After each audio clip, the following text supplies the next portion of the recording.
Welcome to How to Rock Spirit's Sun-Moon Alchemy series. This audio was compiled and recorded by Dustin Cormier, a Leo Ascendant Scorpio with Sagittarius Moon, born in the year of the Metal Ram. All the possible Western Sun and Moon sign combinations can be found and learned about here. This information is for educational purposes only. I do not own any of the following content.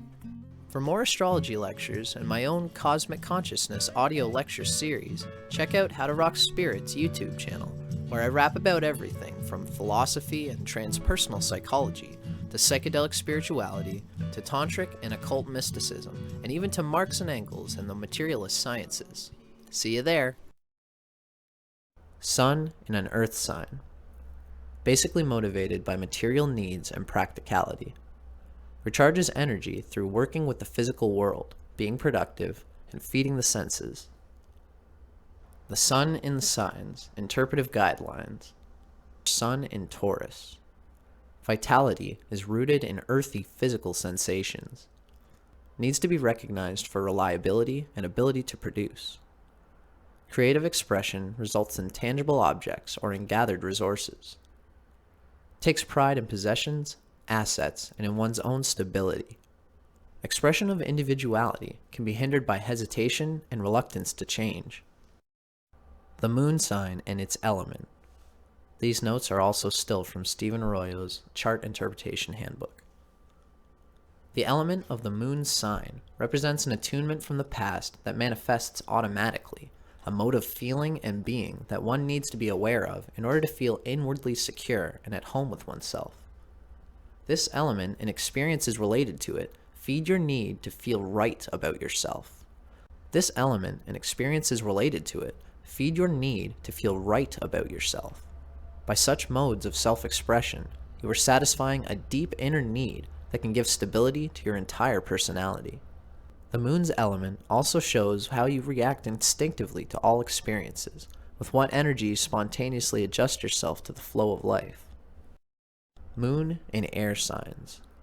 Reacts to changing experiences with forethought and objective evaluation.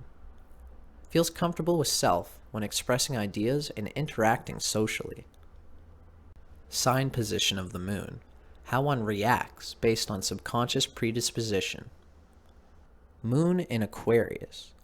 Reacts unpredictably, eccentrically, and with detached objectivity. Feels secure when exercising complete freedom of ideas, self-expression, and innovation. Responds individualistically, based on sense of self as unique, altruistic, and socially conscious. Needs to interact socially in order to feel emotionally centered and right about self. Nurtures others by encouraging their freedom and feels supported when given complete autonomy in return. A need for emotional independence can cause alienation from one's true feelings and aloofness towards the sensitivities of others. The following information comes from Isabel Hickey's Astrology, a Cosmic Science, copyright 1992 by Isabel M. Hickey Trust. Moon in Aquarius. Progressive. Can bring difficult lessons through erratic and ill-considered actions. Good minds, but erratic and unstable. Much originality of thought if it can get out of rigid thought patterns. A very cold-feeling nature because of not understanding the other fellow's needs. Aquarius is a mental sign, not emotional at all. Feelings are cramped and limited and do not operate freely. A strong selfishness behind a friendly manner. Often has arthritic conditions in later life due to rigid will and crystallizations of emotions. In a male chart, attracts a fixed and stable partner that cannot be pushed but can be coaxed. Sun-Moon Alchemy, the elemental combinations of the Sun sign and the Moon sign. The following information comes from Charles and Susie Harvey's Sun Sign Moon Sign. Copyright Charles and Susie Harvey, 1994, again in 2003. First published by Aquarian, 1994. Each Sun-Moon type is a combination of elements. In the following descriptions of the element combinations, please remember that the pairing can be either way around. For example, a Fire-Earth combination refers equally to Sun-Fire, Moon-Earth, as it does to Sun-Earth, Moon-Fire. There will be subtle differences, but the dynamic is generally the same. Earth-Air combinations. This combination produces a productive, rational personality which can be both innovative and efficient. The challenge of being up in the air and down to earth at the same time is that of bringing together abstract thought with the nitty-gritty issues of getting on in the world. These two elements combine easily and make for a clear-headed, objective, and scientific approach.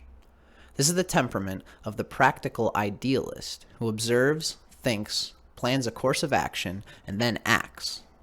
American President John F. Kennedy, with his Sun in Gemini and Moon in Virgo, is an example of this combination and expresses the lunar instinct to give service to a rational, well-considered ideal in his famous injunction, "Ask not what your country can do for you. Ask what you can do for your country." When the sun is in earth and the moon is in air, the conscious, rational impulse is to get to grips with reality, to build, consolidate, and organize with the logical instinct to make one's efforts as humane and far-reaching as possible. There's often a dry sense of humor and a capacity to use language with adroit accuracy.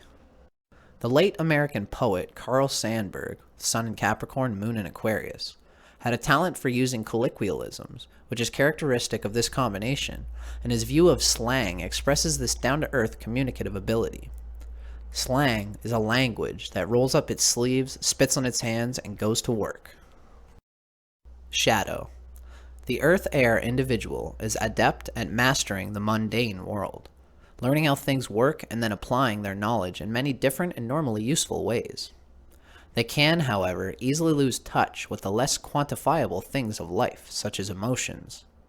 When this happens, they risk the danger of becoming dry as dust and stuck in the pragmatic, cost-effective, scientific approach. Relationships. This type enjoys communicating and being helpful, and tends to get on well with most people at a practical, social level.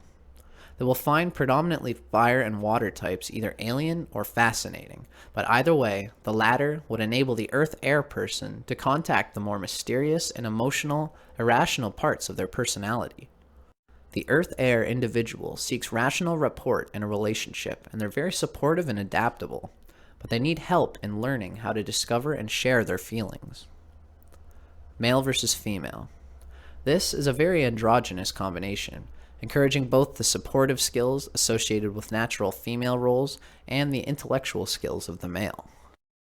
The following observations about your Sun-Moon combination are drawn from insights gained from astrologer Jefferson Anderson's book, Sun Sign, Moon Sign, an observation of many different individuals.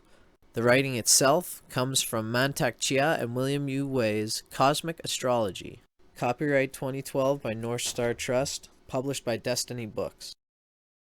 Sun in Taurus, Moon in Aquarius. The reactionary.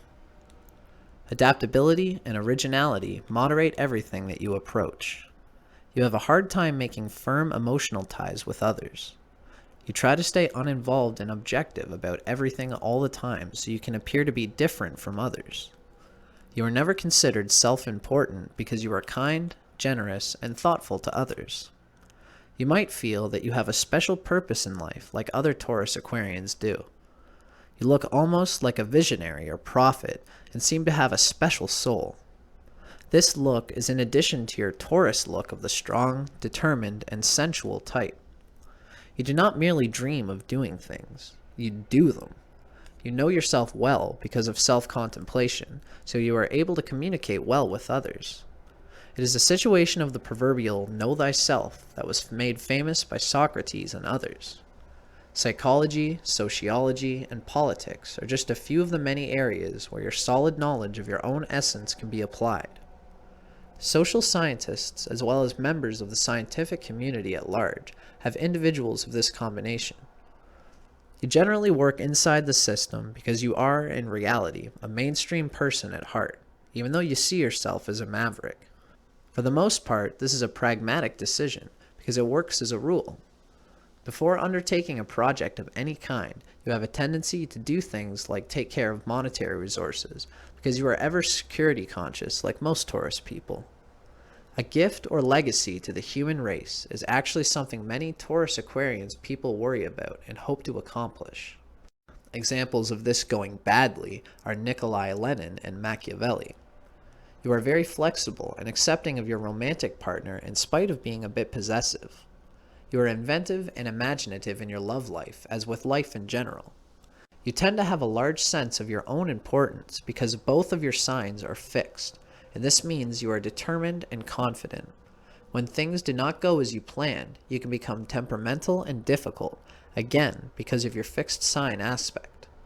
Angry explosions are possible and often irregular and uncalled for, even though you put forward this appearance of being in command most of the time.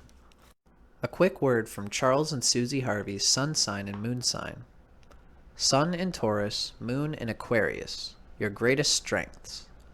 A sound sense of values, an ability to be totally objective and realistic, integrity and natural rapport with people, an ability to inspire confidence, commitment to principles, warm, friendly helpfulness which can make a tangible difference in others' lives.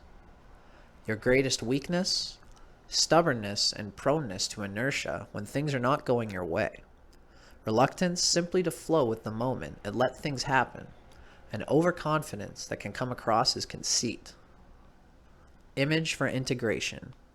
A country squire holds the summer fete in his garden.